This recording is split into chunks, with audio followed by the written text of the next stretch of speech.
Press the bell icon of the ePathshala channel and never miss another update. Hello guys, तो start करने जा रहे हैं आज हम।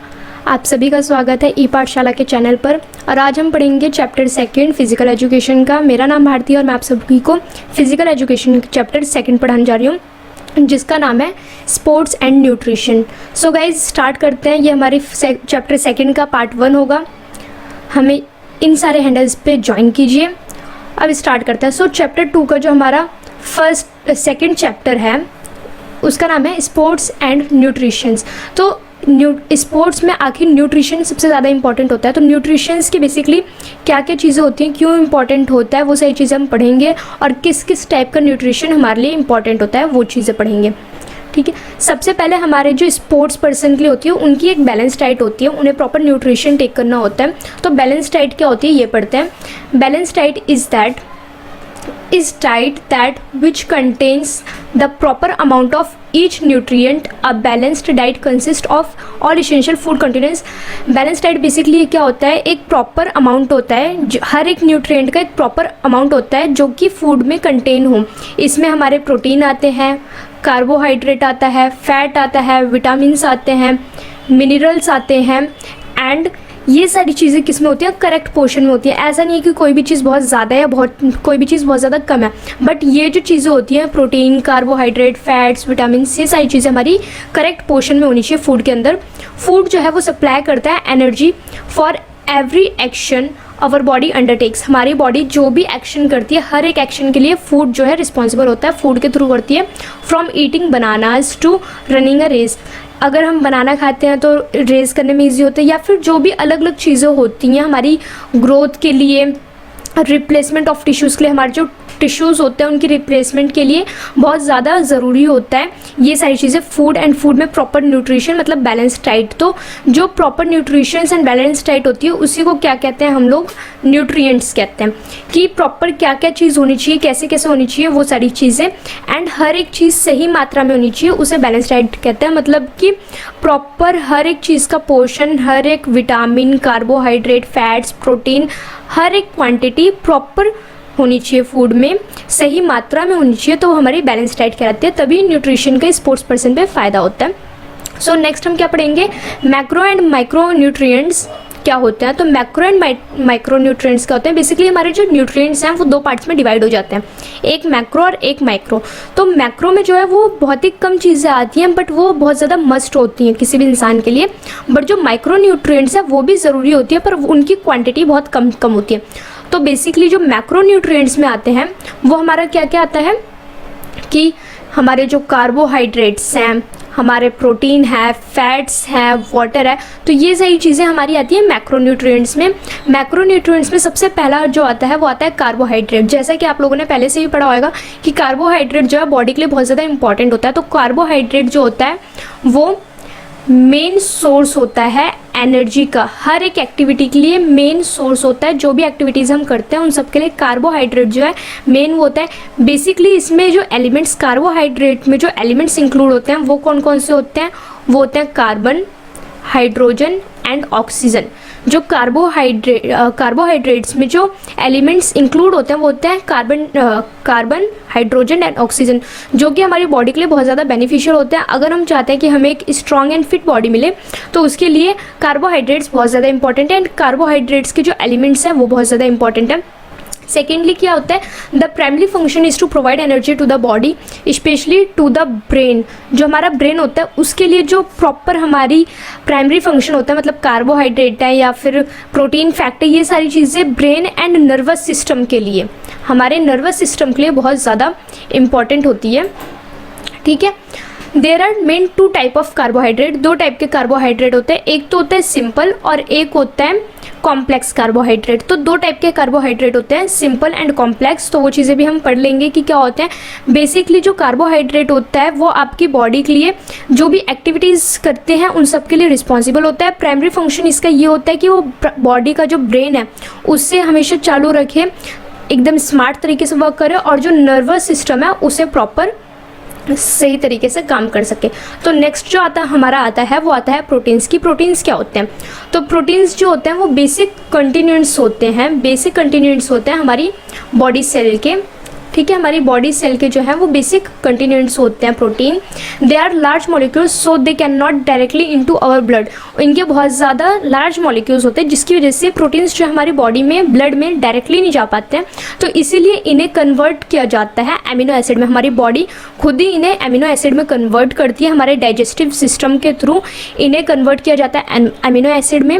देयर आर 23 एमिनो एसिड, हमारे टोटल 23 एमिनो एसिड होता है। Only 9 are available in diet, सिर्फ उनमें से 9 जो होते हैं वो हमारी डाइट में अवेलेबल होते हैं। Proteins from tissues repair the broken tissues, जो प्रोटीन हमारी बॉडी में कंटेन होता है या जो भी हमारी बॉडी टेक करती है प्रोटीन, उससे क्या क्या मदद होती है, वो जो भी टिश्यूज़ होते हैं उन्हें रिपेयर एंड ब्रोकन टिश्यूज़ को रिपेयर करने में मदद करती है। रेगुलेट करती है balance of water and oxygen, जो भी ऑक्सीजन और वाटर का तरीका होता है, मतलब कितने लेवल में आना चाहिए, कितने लेवल में नहीं आना चाहिए, या हमें कितना इनटेक करना चाहिए, तो वो सारी चीज़ें उनका बैलेंस रेगुलेट करती है। They are the body building foods, ये वो फूड्स होते हैं जो हमारी बॉडी को बिल्ड करता है, हमारी ग्रोथ में इनका बहुत बड़ा हाथ होता है। अगर हम proper carbohydrates, proteins and fats ले रहे हैं तो हमारी बॉडी ग्रोथ बहुत अच्छे से होती है। बेसिकली ये हमें एग्स में मिलते हैं, मीट में मिलते हैं, फिश में मिलते हैं, डेयरी प्रोडक्ट्स में मिलते हैं और पल्सेस में मिलते हैं। ठीक है, पल्सेस, नट्स, सीरियल्स, इन सारी चीज़ों में ये मिलते हैं। तो इसीलिए प्रोटीन ज़्यादा से ज़्यादा इंसान को लेना चाहिए ताकि उसकी बॉडी जितना न्यूट्रिशन हमारी बॉडी लेगी उतना ही हमें फ़ायदा रहेगा। पर ये नहीं होना चाहिए न्यूट्रिशन के नाम पे कि कोई भी स्पोर्ट्स पर्सन है तो वो अपनी बॉडी या हेल्थ बढ़ाने के चक्कर में बहुत ज़्यादा लेने लग जाते हैं न्यूट्रिशन, तो ये नहीं होना चाहिए। एक प्रॉपर बैलेंस डाइट होनी चाहिए। तो नेक्स्ट हमारा क्या है, नेक्स्ट हमारा फैट्स है कि फैट्स में हमारे क्या क्या चीज़ें आती हैं। तो जैसा कि आप इमेज में देख पा रहे होंगे कि ये चीज़ें खाने से हमें कभी भी फैट की कमी नहीं हो सकती है। फैट जो है हमें क्या देती है, सबसे पहले फैट जो है हमें एनर्जी देती है and they help the body absorb certain vitamin. कुछ विटामिन ऐसे होते हैं जो हमारी बॉडी एब्जॉर्ब नहीं कर पाती है, तो उन्हें प्रॉपर तरीके से एब्जॉर्ब करने में फैट जो है हमारी मदद करता है। Essential fatty acids help the body function, जो ज़्यादा ज़रूरी होती है वो जो ज़्यादा ज़रूरी फैट्स एसिड्स होते हैं ये हमारी बॉडी फंक्शंस में हेल्प करते हैं, but they are not made your body. Fats जो है वो आपकी बॉडी को ग्रोथ करने में हेल्प ज़रूर करते हैं पर वो आपकी बॉडी बनाते नहीं हैं। आपकी बॉडी का स्ट्रक्चर जो होता है, फिर उसके अंदर कितनी चीज़ें हैं, न्यूट्रिशन कितना है, पावर कितनी है, स्ट्रॉन्ग कितने हैं आप, तो वो सही चीज़ें तभी पॉसिबल हैं जब आप सारी चीज़ें मतलब सारे न्यूट्रिएंट्स सही मात्रा में ले रहे हैं। Many foods naturally contain fats, बहुत सारे फूड्स होते हैं जो नेचुरली क्या करते हैं, फैट्स आपके इंक्लूड होते हैं, जैसे कि डेयरी प्रोडक्ट्स हैं, आपके मीट है, पोल्ट्री है, सी फूड है, एग्स हैं एंड सीड्स, नट्स, एवोकेट्स, कोकोनट्स, मतलब कि ये सारी वो चीज़ें हैं जो आपके फैट्स कंटेन करती हैं एंड फैट्स आपकी बॉडी के लिए इंपॉर्टेंट होता है। अगर फैट की मात्रा आपकी बॉडी में बहुत ज़्यादा हो जाती है तो वो भी आप लोगों के लिए हानिकारक है, तो इसलिए प्रॉपर चीज़ें प्रॉपर मात्रा में होनी चाहिए। नेक्स्ट हमारा है, एक मैंने टेबल बनाया अपनी तरफ से, जो चीज़ें आपको बुक में प्रोवाइड नहीं है, ये मेरी तरफ से एक्स्ट्रा एफर्ट है। तो इसमें बेसिकली क्या है कि जितने भी हमने अभी तक न्यूट्रिशन पढ़े उनके सोर्सेज क्या है कि वो हमें कैसे कैसे मिल सकते हैं, और अगर उनकी कमियां होती है, मतलब अगर हम प्रॉपर उन न्यूट्रिशंस को नहीं लेते हैं तो उनकी डेफिशिएंसी क्या हो सकती है, वो भी मैंने बनाया। तो फर्स्ट जो है हमारा वो क्या है, कार्बोहाइड्रेट। बेसिकली कार्बोहाइड्रेट जो है वो हमें राइस से मिलता है, पोटैटो से मिलता है, ब्रेड से मिलता है, फ्रूट से मिलता है और सेरेल्स, व्हीट एक्सेट्रा। इन सारी चीज़ों को टेक करने से हमारे ये सारे सोर्स हैं कार्बोहाइड्रेट्स के। अगर हम सही मात्रा में कार्बोहाइड्रेट नहीं लेते, हमारी बॉडी के अंदर कमी हो जाती है कार्बोहाइड्रेट की, तो जो हमारे ब्लड का शुगर लेवल है वो नीचे गिर सकता है। नॉर्मल रेंज जो होती है हमारे ब्लड की वो होती है 70 to 99 mg/dl। तो अगर इससे कम हो जाता है हमारा जो है कार्बोहाइड्रेट्स, इससे कम लेवल हो जाता है तो हमें हाइपोग्लिसेमिया हो सकता है। तो इस डेफिशिएंसी से बचने के लिए आपको प्रॉपर मात्रा में कार्बोहाइड्रेट्स की ज़रूरत होती है। सेकंड जो है हमारा क्या आता है, प्रोटीन। कि प्रोटीन में आखिर मतलब प्रोटीन हमें कहाँ कहाँ से मिलता है, सोर्सेज क्या है, तो मिल्क है, सीरियल्स है, एग है, फिश है, पनीर एक्सेट्रा। ये चीज़ें जो होती हैं ये हमारे सोर्स हैं प्रोटीन के। अगर प्रोटीन हमें कम मात्रा में मिलती है तो मारासुमस एंड क्वाशिओरकर नाम की बीमारियां होती हैं हमें डेफिशिएंसी के थ्रू। ये इन चीज़ों की हमें डेफिशिएंसी हो सकती है तो हमें ये बीमारियां हो सकती है। तो इस वजह से प्रॉपर मात्रा में प्रोटीन हमें लेना चाहिए। थर्ड हमारा जो आता है वो आता है फैट। कि आखिर फैट्स हमें किस किस चीज़ में मिलते हैं। तो फैट्स हमारी बॉडी के लिए बहुत इंपॉर्टेंट होता है, बट अगर वो बहुत ज़्यादा मात्रा में हो जाए तो हम फैटी भी हो जाते हैं, अनहेल्दी हो जाते हैं। तो इस वजह से कम मात्रा में यूज़ करनी चाहिए। तो basically butter, sunflower oil, mustard oil, egg and etcetera, इन सारी चीज़ों में हमें फैट्स मिलते हैं, सोर्सेज हैं।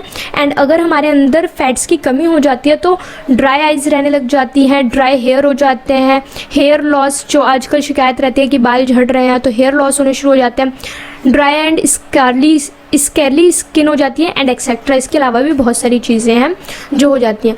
तो गाइज़ होप सो आप सभी को ये सारी चीज़ें समझ आई हों और आपको अच्छा लगा हो इन सारी चीज़ों के बारे में जान के, पढ़ के। होप सो आप लोग ज़्यादा से ज़्यादा इसे लाइक करेंगे एंड ज़्यादा से ज़्यादा वॉच करेंगे, समझने की कोशिश करेंगे। कोई भी चीज़ समझ नहीं आती है तो आप कमेंट सेक्शन में पूछ सकते हैं, उसका प्रॉपर आपको रिप्लाई दिया जाएगा। Thanks for watching. हमें इन सारे हैंडल्स पे ज्वाइन कीजिए। Thank you.